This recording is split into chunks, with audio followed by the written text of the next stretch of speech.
diminution. Non, non, non à la diminution. Remettez l'ISF, remettez l'ISF. Nos retraites augmentées. Nos retraites supprimées. Nos retraites, ma retraite Augmentées. ma retraite, Augmentées. ma retraite. Augmentées. Nos retraites. Bonjour Monsieur Laurent. Une manifestation essentielle pour protéger les retraites en France aujourd'hui. Oui, pour protéger les retraites et à travers le pouvoir d'achat des retraites, celui des familles. Parce que vous savez, aujourd'hui, dans les familles, il y a beaucoup de solidarité, heureusement, parce que les pouvoirs d'achat des retraités, des plus jeunes avec la précarité et le chômage, de ceux qui sont au travail parce qu'on n'augmente pas leur salaire, on attaque le pouvoir d'achat de tout le monde. Et heureusement qu'il y a de la solidarité dans les familles. Et les retraités, quand on leur supprime du pouvoir d'achat, ça les frappe eux, ça frappe les enfants qu'ils aident, etc. Donc c'est très important, cette manifestation, elle est très importante. Elle dit beaucoup de choses sur l'état du pays et l'état d'urgence sociale du pays. Tous les gouvernements s'attaquent au pouvoir d'achat, on l'a vu sous Hollande, sous Sarkozy. Qu'est-ce que cela veut dire? Ça veut dire que tout doit aller au capital, les richesses doivent aller qu'au capital et pas au peuple? Dans ce gouvernement, avec ce gouvernement, mais malheureusement c'était déjà le cas avant, mais ça s'amplifie, on a l'impression qu'effectivement, l'argent doit en permanence aller aux riches, tout le temps aux riches. Alors les exonérations fiscales, c'est pour les riches, les exonérations de cotisations sociales, c'est pour les riches. Quand il y a un peu d'argent supplémentaire qui rentre avec des nouvelles recettes fiscales, ce que certains appellent la cagnotte sociale, à quoi on utilise cet argent? Au remboursement de la dette, c'est-à-dire à aller nourrir des créanciers qui vivent sur le dos du travail toute l'année. Donc c'est un gouvernement effectivement qui n'a qu'une seule logique, donner de l'argent aux riches, avec la fameuse théorie dont on sait qu'elle ne produit aucun résultat du président de la République, que ça va ruisseler vers la société. Mais ici, vous avez des témoignages qui montrent que ça ne ruisselle jamais vers la société, ça ruisselle toujours dans les mêmes poches. Emmanuel Macron, on le dit souvent, est sur un nuage depuis son élection, il fait passer ce qu'il veut. Aujourd'hui, les retraités dans la rue, le 22, les cheminots, les infirmières. Ça y est, la fracture se modélise, on va vers de grands conflits costauds. Je sais que je vous pose régulièrement la question, mais est-ce qu'on est ici, aujourd'hui, à l'amorce de grands conflits populaires? Écoutez, ça, je ne sais pas. Moi, je ne fais pas de météo sociale et politique, mais ce que je constate, c'est qu'il y a maintenant une prise de conscience dans des secteurs très larges de la société du caractère très très inégalitaire et très violent de la politique de Macron. Parce que non seulement cette politique est socialement injuste, mais en plus chacun est en train de se rendre compte que le gouvernement l'applique de manière très autoritaire. Et le recours aux ordonnances pour la SNCF le montre, mais aussi son discours, le discours du gouvernement sur les retraités. Parce que les réponses sont pour le moins très méprisantes à l'égard des retraités. Quand on entend des ministres du gouvernement ou des députés En Marche nous dire que finalement la ponction qui est faite, c'est pas très important, je pense que ces gens ne connaissent pas grand-chose à la vie de tous les jours. Donc oui, il y a beaucoup de colère dans le pays, mais il y a aussi beaucoup de travail pour transformer ça encore en un grand mouvement social populaire. Donc nous sommes au travail. Toute dernière question, au Parti communiste, vous connaissez un petit peu le chiffre de perte de pouvoir d'achat des retraités dû aux mesures Macron? Combien perdent-ils en moyenne par mois? Vous savez, par exemple... Des personnes nous disent moins 100, moins 200, moins 300 euros par mois. Combien perdent-ils? Non, mais pour prendre un exemple concret, je crois qu'un retraité qui touche 1300 euros de retraite va perdre quasiment 300 euros par an avec cette mesure d'augmentation de la CSG. Donc c'est quand même des sommes qui sont conséquentes et qui vont marquer un nouveau recul du pouvoir d'achat. Parce que si les retraités vous montrent leur feuille de pension, vous verrez que ces dernières années, souvent, ces pensions, en vérité, ont déjà baissé. Et elles disent sous différents gouvernements. Elles ont baissé petit à petit. Et là, on a cette fois-ci une baisse brutale et je crois que c'est la goutte d'eau qui fait déborder le vase. Bonjour monsieur. Alors je vais vous demander tout simplement pourquoi manifestez-vous aujourd'hui dans les rues de Paris? On manifeste parce que justement Macron nous a pris de l'argent sur notre compte. Parce que là, on avait un salaire à peu près, enfin une retraite à peu près bonne. Puis là, il nous enlève 200 à 400 euros, pour ainsi dire. Alors du coup, ça ne va plus du tout. Parce Vous que perdez concrètement combien? on perd, moi j'ai perdu, j'étais à quoi, 600, ça fait 400, 1400 maintenant. Cette nouvelle réforme fiscale qui impacte directement les retraités, comment vous l'analysez? Est-ce que ça vous déçoit? Est-ce que Ça nous déçoit, c'est sûr. c'est pas les premiers? Sous Hollande, ça s'est fait, sous Sarkozy. Quand on avait une retraite à peu près bien, on pouvait aider nos enfants. On pouvait aider nos enfants qui étaient, eux, dans des galères. Parce qu'ils ne trouvaient pas de travail. Donc, quand ils trouvaient un travail, c'était un travail à vraiment très bas. Alors que nous, on était obligés de payer leur loyer, leurs trucs comme ça, et ainsi de suite. Et d'un seul coup, maintenant, on ne peut plus rien faire. D'ailleurs, déjà, nous, on ne partait pas en vacances parce que justement, nos salaires notre retraite était très basse. Alors ça devenait un problème, quoi. Vous parlez avec vos enfants de leur retraite à eux, leur prochaine retraite. Qu'est-ce que vous leur conseillez? Je leur conseille de mettre un peu d'argent de côté pour qu'ils puissent avoir une retraite à peu près correcte. Qu'ils se mettent leur argent placé, quoi.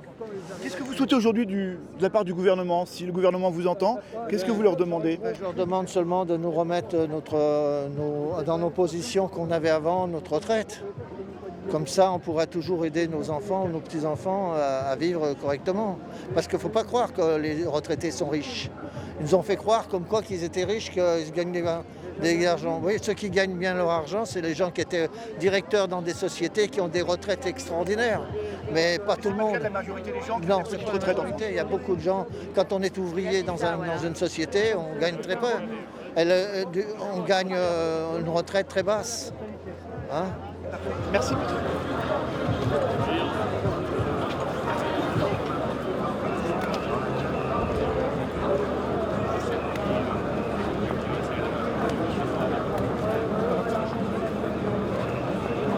Monsieur, vous manifestez aujourd'hui, exprimez-nous votre colère. Qu'est-ce qui vous rend en colère La aujourd'hui? colère? La merde, regarde. Expliquez-nous pour les gens qui vont vous regarder. Eh ben la colère, c'est qu'on augmente à ceux qui n'ont pas beaucoup de revenus, et ceux qui en ont, on leur donne encore plus. Et ça va un moment, si au moins on pourrait résoudre les problèmes avec cette politique, d'accord, mais c'est pas le cas. Et comme c'est pas le cas, ça va pas. Vous perdez combien, vous, avec les nouvelles dispositions gouvernementales?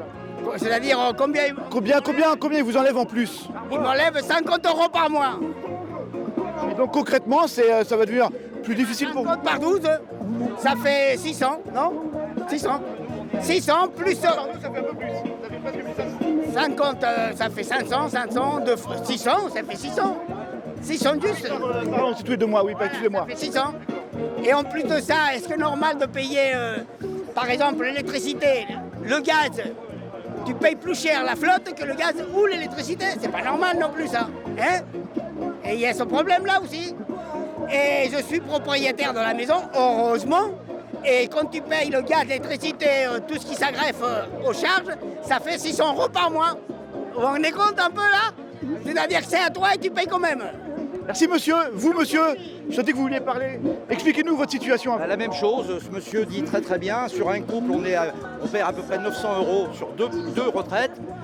On a les augmentations mutuelles, j'étais délégué mutualiste pendant un certain nombre d'années, il y avait quasiment zéro, il y a 15 ans, 0,02, c'était la CMU, le financement. Maintenant on est arrivé à presque 15% de prélèvement. Les mutuelles, vous le savez bien, sont obligatoires. Pour les retraités, elles ne le sont pas. Mais nous avons besoin de la mutuelle et on nous parle de dépendance aujourd'hui. Donc on réaugmente à nouveau le prix des mutuelles dont on a besoin. C'est un peu scandaleux par rapport à la sécurité sociale qui est censée nous couvrir. Et bien sûr la mutuelle. Mais ce sont des prélèvements tous les jours, qui s'ajoutent. Et personne ne prend en compte tout ça. Personne ne prend en compte. C'est pas la première fois, ça fait des années et des années sur tous les gouvernements, toutes les couleurs, qu'on ponctionne un peu plus les retraités. Là, c'est du jamais vu, Le pétrole qui augmente, vous savez, le pétrole qui augmente tous les jours, même si on n'a pas besoin de voiture. Les cartes oranges, les retraités, personne n'est pris en compte, à part les cartes améthystes pour les gens qui ne payent pas d'impôt sur le revenu. On demande aux gens de circuler dans les transports et en même temps, les cartes oranges sont au plein pot pour les retraités. On n'a rien fait. Vous voyez, en termes même d'écologie au niveau de la région parisienne, on ne fait absolument rien pour les retraités. Absolument rien. Selon les départements, je sais que le Val-de-Marne finance une partie de la carte orange. Nous sommes en Seine-Saint-Denis, ce n'est absolument pas le cas. Et je ne comprends pas que nos élus... En parlant de la carte orange, j'ai fait une demande le mois d'octobre et je n'ai pas reçu encore le droit de le faire. C'est-à-dire que j'ai donné à 45 € ça va être prélevé lorsque j'aurai ma carte, mais j'attends toujours. Alors, je ne vous ai pas demandé, vous avez quel âge, monsieur? J'ai 68 ans, Vous êtes en retraite depuis combien de temps? depuis 2008. Donc vous sentez que la situation se dégrade sur votre...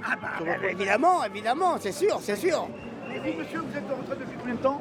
2009. Vous avez le même âge? Moi j'ai 69 ans. Je vais avoir 69 ans, 68 ans là maintenant. Hein. Mais on va dire que depuis que je suis parti en retraite, il n'y a eu quasiment aucune revalorisation des retraites. Et on augmente sans cesse, le gaz, tout, on augmente tout, quoi. Voilà, on est un peu prisonnier. Ça veut dire que le seul moyen qu'on a pour maintenir un pouvoir d'achat, eh ben c'est hélas aller chercher du travail, un petit boulot.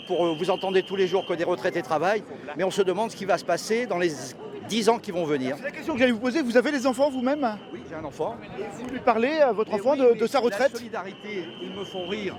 La solidarité, nous l'avons. C'est intrinsèque, on a ça en nous. Si nos enfants ont des problèmes, on vient les aider. Et c'est déjà arrivé. On ne va pas demander à l'État de se substituer à ça. En fait, on tient pour responsable la dépense sociale. On a tous commencé à travailler, moi pour ma part, à 14 ans, jusqu'à cet âge, sans chômage, sans rien du tout. Alors quand vous entendez qu'on est une dépense sociale, c'est scandaleux, purement scandaleux. Scandaleux, monsieur. Vous analysez comment la politique, alors je reprécise bien, pas seulement de ce gouvernement, parce que sous Emmanuel Macron, on tape sur les retraités, mais on a tapé aussi sous Hollande, sous Sarkozy, sur tous les gouvernements. Ça fait partie de cette idée commune qui traîne dans l'air que les retraités ont forcément de l'argent, sont forcément des nantis. Mais il est évident que quand vous arrivez, vous êtes nu, et quand vous avez travaillé, même un ouvrier qui a travaillé, qui a à peu près mené sa barque, on est des responsables, on n'est pas dans l'assistanat, on essaye de préserver, et en fait on est en train de dire que les retraités sont plus riches évidemment que ceux qui viennent au monde, mais ça c'est une vérité de la palisse, c'est tout simplement normal puisqu'il faut se préserver de l'avenir, donc il est normal d'économiser, de faire un peu de... Et je vous disais, quand on a besoin d'aider telle ou telle personne, on peut le faire. Il n'y a pas besoin de consignes étatiques pour ça. On n'a pas besoin de consignes. On souhaite que tout le monde ait du travail. Mais en fait, aujourd'hui, on essaye de minimiser les salaires. On est plutôt en salaire médian à 1 000 € par mois, c'est-à-dire le SMIC, parce que tout coûte trop cher. On vous dit que c'est fabriqué à l'autre bout de la planète. Les avions sont en train de polluer la planète et on vous demande d'acheter des produits de bas prix, et voilà, c'est tout. Alors encore une question, il va y avoir beaucoup d'autres corporations dans la rue dans les jours qui viennent, les cheminots, le secteur de la santé avec les infirmiers, les infirmières, aujourd'hui les gens des EHPAD. Vous seriez prêt, vous monsieur, à aller participer à d'autres manifestations, d'autres corporations? Complètement, parce que quand on entend parler même là aujourd'hui de la SNCF, pour ne parler même des EHPAD, évidemment on a nos oreilles puisqu'on n'a plus que ça à faire soi-disant, mais on s'occupe, on fait d'autres choses. On est encore les bénévoles, ça fait partie des retraités aussi, ça fait partie des retraités qui donnent des coups de main, l'aide aux devoirs, plein de choses comme ça. Mais aujourd'hui, bien évidemment, on est tous concernés par ce qui se passe.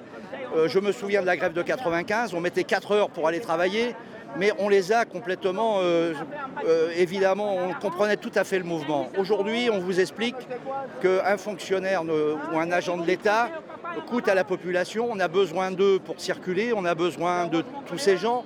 On présente les gens comme des nantis mais des levées à 4 heures du matin pour prendre un train, des contrôleurs qui se lèvent. Enfin, on ne parle que du fruit du travail et pas des inconvénients du travail. Voilà, c'est...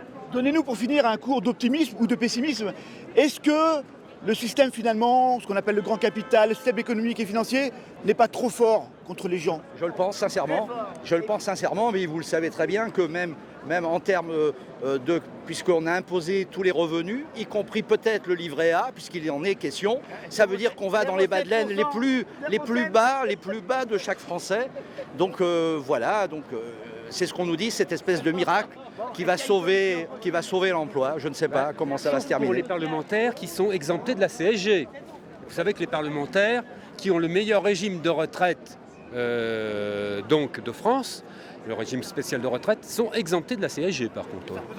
Très peu de gens, mais c'est symbolique, c'est ce que vous voulez nous dire. Voilà. C'est symbolique, parce qu'en même temps, on fait des cadeaux super riches, pourquoi pas, mais dans le même temps, on fait la poche des retraités à partir de 1 200 €. Même en dessous de 1 200 €, vous pouvez être assujetti à la CSG, pour la quotient familiale, etc. Donc c'est faux.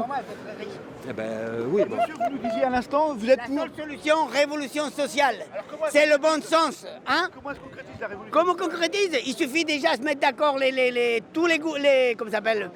tous les syndicats, toute la position qui se disent, qui travaillent pour la France d'en bas, qui se mettent d'accord sur un programme très très simple, par exemple sur les retraites, sur les salaires, tous ceux qui attaquaient, tiens, bah merde, c'est marqué là. Voilà, ici, là. S'attaquer aux paradis fiscaux, les niches fiscales qui ne servent pas, qui ne créent pas d'emplois, les importations, et ça fait des milliards, ça. Ah, et puis les paradis fiscaux, putain.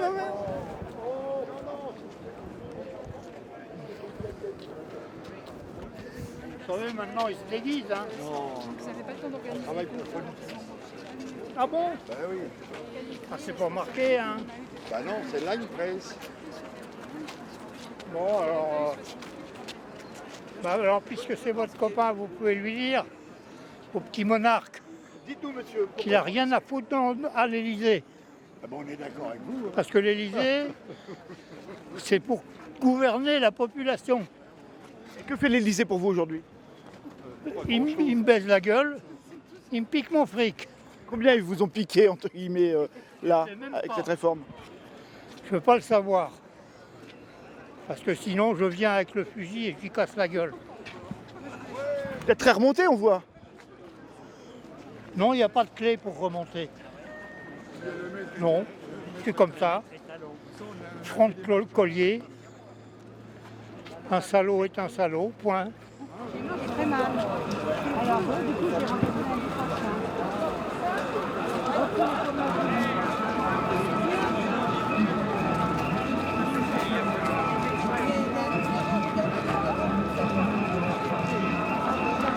Monsieur, vous êtes à la retraite, vous manifestez aujourd'hui. Exprimez-moi votre colère aujourd'hui. Qu'est-ce qui fait que vous êtes dans la rue, dans les rues de Paris aujourd'hui? Parce que nous vivons la plus grande injustice qui puisse exister. Laquelle? L'escroquerie de la dette publique, qui est non pas une dette d'emprunt, mais une dette d'intérêt, composée, cumulée de type macro-usuraire. C'est le plus grand crime contre l'humanité. Alors, vous nous avez expliqué en off tout à l'heure un petit peu le mécanisme de création de l'argent. C'était très intéressant. Réexpliquez-nous pour les internautes qui vont vous regarder. Écoutez, nos élus politiques avaient la possibilité de créer leur propre monnaie, ils ne l'ont pas fait. Donc l'heure est venue aujourd'hui au peuple de s'unir autour de cet objectif commun, créer la monnaie pour le bien de chacun. Il faut donc créer notre propre banque, la banque des peuples. C'est pas un peu les monnaies virtuelles, vous parlez là, les monnaies comme le Bitcoin, les monnaies qui ne sont pas du tout maîtrisées par le système économique? Mais ça vaut rien, ça. Il nous faut de la vraie monnaie qui soit équivalente aux productions. La création monétaire égale la production des produits et il n'y a plus aucun problème économique. À quoi sert l'argent aujourd'hui? Et à qui? L'argent, aujourd'hui, il sert à engraisser des banquiers qui ne fabriquent même pas l'argent qu'ils nous prêtent. Et ils osent nous demander de rembourser une dette qui est inextinguible. C'est scandaleux. Qu'est-ce que vous voulez, vous? Qu'est-ce que vous aimeriez voir qui se passe? Quelle réaction des peuples vous aimeriez voir? Et l'abondance, que tout le monde réclame, l'abondance pour tous. Comment? Par le biais d'une ressource. Et pas par le biais d'un salaire ou d'une retraite. Il nous faut une ressource qui soit prise à sa source, par la voie de la création monétaire. Vous perdez de l'argent sur votre retraite depuis les nouvelles mesures mises en place par Emmanuel Macron? Vous voulez que je vous dise? Depuis 2012, je ne suis pas payé de la moitié de ma retraite. Vous savez pourquoi? Parce que la CNAV me réclame un document que seule ma banque peut me fournir et ils ne peuvent pas me le fournir. Et pourtant, je vous sens costaud. Vous n'allez pas taper à la porte de la banque pour les secouer un petit peu et leur dire? Bien sûr, je leur écris et tout, et ils ne savent plus quoi faire. C'est des incapables. C'est quoi aujourd'hui le pire système de notre société. Notre système, on crée de l'argent de rien. Et l'argent ne nous appartient même pas. Il appartient à 2 fondations de droit privé. Comment dirais-je, Ford et Rockefeller. Il faut que ça s'arrête. Il faut que cet argent retrouve la propriété chez les citoyens. Trouvez-vous qu'aujourd'hui, les richesses se créent plus par la spéculation financière que par le travail? Tout le monde le sait, bien sûr, tout le monde le sait. Alors que ça doit être au prorata de la consommation des produits. On entend beaucoup d'observateurs, qui soient de gauche, de droite, d'extrême gauche, d'extrême droite, dire depuis plusieurs semaines, voire plusieurs mois, ça va mal finir. Qu'en pensez-vous? Mais écoutez, ça ne peut que mal finir. On a affaire à des voyous qui nous trompent, qui nous volent. Comment voulez-vous que ça finisse? Mais non, il nous faut... Ouais. Macron, c'est le prince de Lucifer, voyons. Qu'est-ce que vous voulez qu'il nous fasse de bien? Pour vous, sommes-nous en démocratie? Pardon? Sommes-nous en démocratie? Mais non, on est en dictature financière. Et depuis longtemps, et on appelle ça toujours de la démocratie. Et pas seulement la France, toute la planète. Oui. Toute la planète. Ben, toute la planète, bien entendu. Et puis, il ne faut plus payer nos impôts escrocs et criminels. Comment faire? L'État va venir taper à votre porte. L'État est puissant. Ils sont venus chez moi. Ils m'ont saisi mon compte bancaire. La loi vous permet de faire face à cela. Parce qu'aucune loi ne vous oblige à payer l'impôt. Et vous leur sortez l'article 432-10 du Code pénal. 5 ans de prison, 500 000 francs d'amende. Pour tentative de saisie en matière d'impôt. Et vous sortez aussi pour les fonctionnaires, pour toutes les personnes, ils ont un devoir, une obligation, en vertu de l'article 40 du Code de procédure pénale. Aujourd'hui, je vous sens très remonté, vous êtes vraiment en colère. Mais c'est pas d'aujourd'hui, ça fait 20 ans que ça dure. Seulement, on n'est pas écouté, on est trompé. Bon, je ne connais pas votre chaîne de télé, mais il y a des chaînes de télé qui trompent énormément. Ils nous racontent des histoires. Et ça prend en plus ces histoires. Ah oui, plus c'est gros, mieux c'est avalé. On va se projeter vers une petite histoire. Vous avez, voilà, je ne suis plus journaliste à Alain Brech, je suis Emmanuel Macron. Vous avez Emmanuel Macron face à vous, qu'est-ce que vous lui dites tout de suite? Autorisé, et même pas, on n'a même plus besoin de leur demander. Il faut que le peuple prenne le droit de créer son propre argent. L'argent, c'est quoi? C'est du papier, c'est de l'encre. Il suffit d'équilibrer ces deux éléments avec la production des produits. Et puis nous vivons tous dans l'abondance. Merci. Vous voulez rajouter quelque chose, monsieur? Oui, tout à fait. Des choses très importantes qui a été écrite par un sénateur américain de son époque. Il a dit une guerre économique et financière dans ce système d'argent-dette est toujours suivi d'une guerre militaire. Merci, monsieur. Rappelez-vous-le, en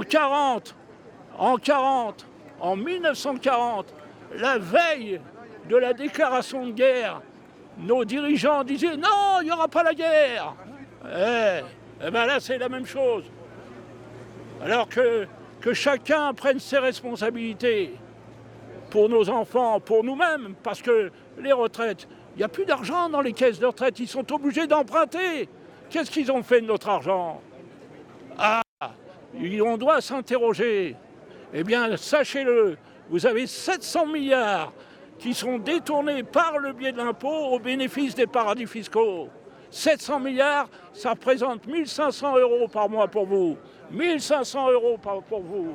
1 500 € pour vous, en plus de ce que vous touchez. Alors, un point qui est tout à fait juste, c'est qu'aujourd'hui, on essaie de mettre l'opprobre sur les RMistes, sur les RSA, sur les gens au chômage. Mais ce qu'on donne en aide à ces gens-là, c'est rien du tout par rapport à la fraude fiscale. Oui, mais la fraude fiscale ne devrait pas avoir lieu, puisque le Code général des impôts n'existe pas. Il n'existe pas. Mais ce n'est pas un problème, encore une fois, seulement franco-français. La fraude fiscale existe dans le monde entier. Et partout où l'imposition est forte, on envoie l'argent dans les paradis fiscaux. Il faut que ça s'arrête et il faut donner de l'argent sans travailler à quiconque pour qu'on puisse vivre décemment. Non, pas un revenu. Un revenu est une émanation du travail, une ressource, monsieur. Et dites-le bien à tous les hommes politiques qui sont dans l'erreur totale. Une ressource qui soit prise à sa source, par la voie de la création monétaire. Oh là là, ils vont attaquer les CRS, les femmes. Qu'est-ce qui se passe, monsieur? Vous avez choisi d'aller devant Matignon, pourquoi? Non, mais moi, c'est mon copain.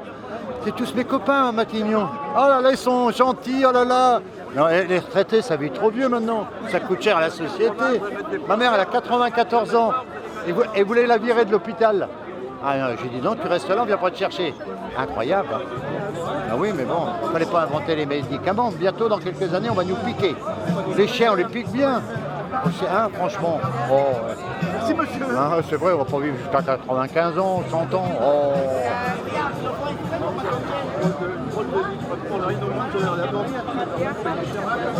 Moi, j'aime bien le Vieux-Port. On s'est vu longtemps tout à l'heure, vous êtes devant les CRS qui vous empêchent d'accéder à la rue Varenne. Expliquez-nous. Eh ben, il faudrait une bouteille de whisky pour qu'ils nous laissent passer, quoi. On n'en a pas. Vous voulez soudoyer les policiers, c'est ça? Voilà. Ah ouais, c'est pas bien. Ah oui. Mais nous, moi je suis pour la police, moi je défends la police. Bah, Moi, je suis venu pour voir mes copains, les policiers. Ah bah, je suis un CRS en retraite, moi. Eh ben, t'as raison. Ah ouais, je gagne bien ma vie à la Et retraite. alors? Mais je suis pas contre eux, moi, au contraire. Laissez-nous passer, on va dire bonjour à l'autre là-bas. C'est Macron. Oh, ils reçoivent des gens, quoi, c'est tout. Hein. Mais, dans le cœur, ils sont avec nous. Hein. C'est quelqu'un qui a prévu. Pas de question, si vous passez, nous on passe arrière. Ou alors, on peut faire quelque chose, j'ai mal à la jambe. Et pendant ce temps-là, on donne des retraites à des gens qui n'ont jamais travaillé. Moi, je vais prendre ma retraite et je vais être obligée de compléter celle de ma mère. C'est inadmissible. Inadmissible. Expliquez-nous votre colère, madame, aujourd'hui. Parce que j'ai bossé pendant 40 ans. Je vais avoir une retraite qui va me permettre à peine de vivre. Je ne peux pas payer mon loyer. Ma mère est en maison de retraite. Sa retraite est faible. On augmente avec la CSG, le RDS. La maison de retraite augmente et c'est ma sœur et moi qui sommes en retraite sur lequel on ponctionne, qui allons devoir en plus avoir le devoir de soutien de notre mère. On fait quoi? On va finir à vivre dans la rue alors qu'il y a des tas de gens qui arrivent en France, qui réclament des tas de droits auxquels on verse des retraites alors qu'ils n'ont jamais ni travaillé ni cotisé. Nous, on a bossé pendant 40 ans. Je raconte n'importe quoi. On a bossé pendant 40 ans. Vous êtes sûr qu'on verse des retraites à des gens qui n'ont jamais cotisé? Ça paraît un peu étonnant. Que les retraites soient faibles, vous avez raison, les retraites sont extrêmement faibles. Qu'on verse à des gens qui viennent de l'étranger, qui n'ont jamais cotisé, j'en suis pas très sûr. J'avais des gens qui arrivaient dans mon cabinet qui me disaient « Madame, j'ai des droits.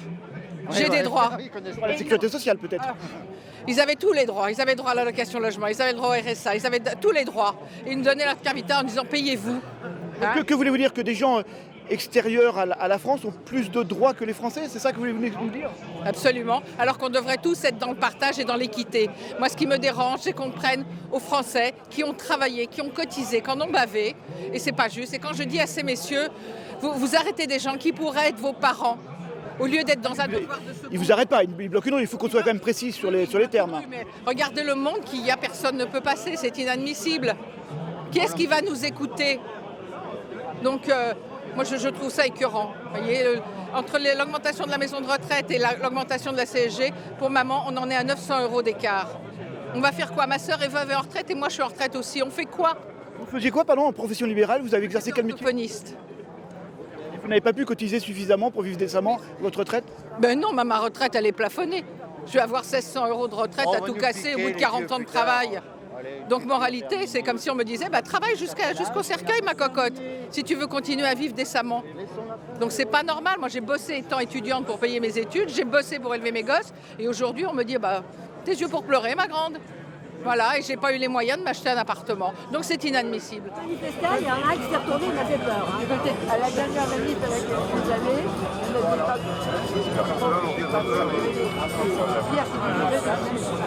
toujours on n'est pas là pour rester dans des pierres ni pour relancer.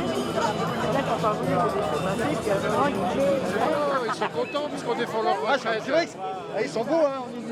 Hein on défend vos retraites. Ils sont pas méchants. Vous pouvez rentrer à la maison, on va rien faire, on va rien casser. Mais 68, c'est fini, on a connu.